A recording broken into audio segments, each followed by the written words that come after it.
Quel modèle d'élevage porcin pour demain? C'est la question à laquelle un collectif piloté par Midiport a cherché à répondre dans le cadre d'un projet financé par l'Europe. Le modèle a été construit en considérant différentes options d'élevage entre des bâtiments fermés avec différents types de sols jusqu'à du plein air total.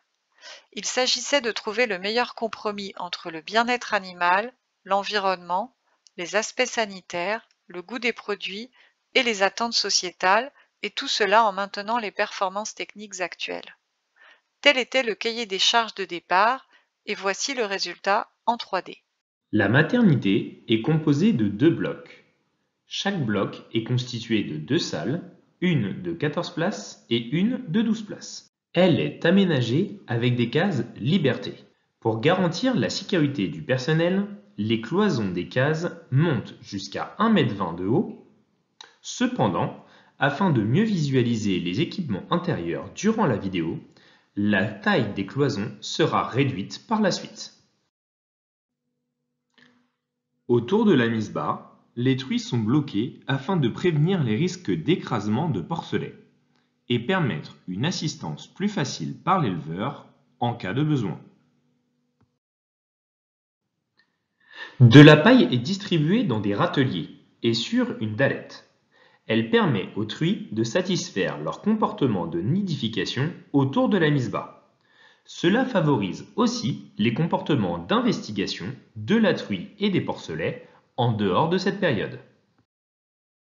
Après la mise bas, la case liberté favorise le contact entre la truie et ses porcelets, à la fois pour la création du lien mère-jeune, mais aussi pour l'accès à la mamelle.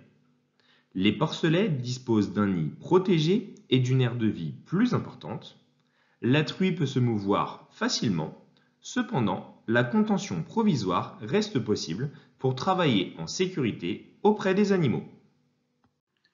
Des sols variés peuvent être utilisés pour répondre aux besoins des animaux. Un sol plein pour le nid et pour la dallette, la possibilité de sol mixte à l'emplacement de la cage de contention, et enfin, un sol caillebotis non abrasif pour les porcelets pour favoriser la propreté de la case.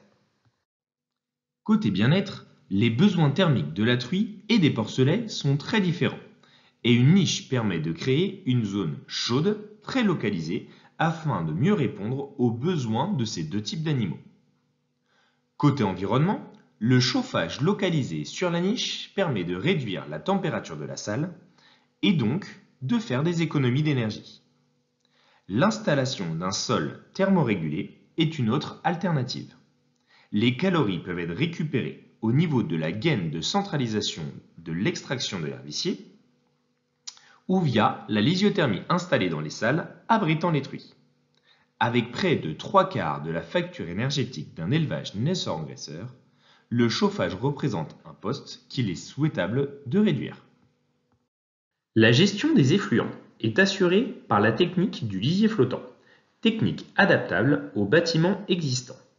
Elle permet de faciliter leur évacuation, particulièrement si de la paille est mise à disposition des animaux, mais aussi de réduire les émissions d'ammoniac et d'odeur de la salle. La centralisation de l'extraction d'air permet d'une part d'économiser de la consommation énergétique liée à la ventilation, et d'autre part, elle est indispensable pour le traitement de l'air extrait des bâtiments d'élevage. Ce type de traitement de l'air est efficace pour réduire les émissions d'ammoniac, d'odeur et de particules vers l'atmosphère. Voici ce que cela donne en termes de performance. Elles sont évaluées par modélisation en intégrant à la suite du bâtiment les postes stockage et épandage des déjections avec des lisiers stockés en fosse couverte ou utilisés en méthanisation. Ces performances environnementales sont estimées en comparaison à un élevage de référence conventionnel sur lisier avec stockage des effluents sous les animaux, puis en fosse découverte et épandue par pendillard. Une version améliorée ENF+ est considérée avec un laveur d'air ajouté au bâtiment et une couverture de méthanisation psychrophile utilisée au stockage. Les résultats positionnent l'élevage de référence ENF+ à 100% et en relatif l'élevage de référence sans bonne pratique. La fourchette de valeur des configurations de l'élevage de demain peut présenter des performances meilleures dans la gamme des élevages actuels ou augmenter pour certains indicateurs. 3 indicateurs sont calculés: les consommations d'énergie, les émissions d'ammoniac et les émissions de gaz à effet de serre.